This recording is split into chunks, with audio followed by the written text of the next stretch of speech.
Hi, it's just a quick video on how to remove a Vauxhall Zafira A steering wheel and airbag. Right, you've got that there. Steering wheel.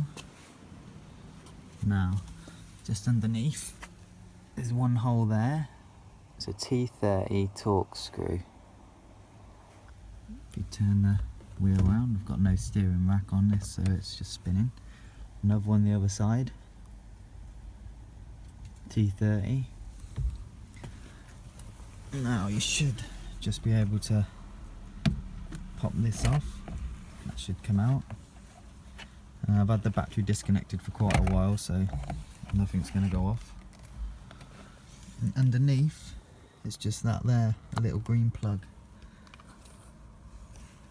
That comes out like that, and your airbag comes out like that, and that is it.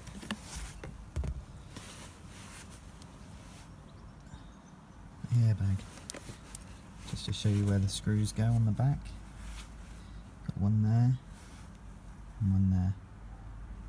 And the steering wheel, there's the screw, and there's the other one. Thank you for watching. Please subscribe to my channel. Bye.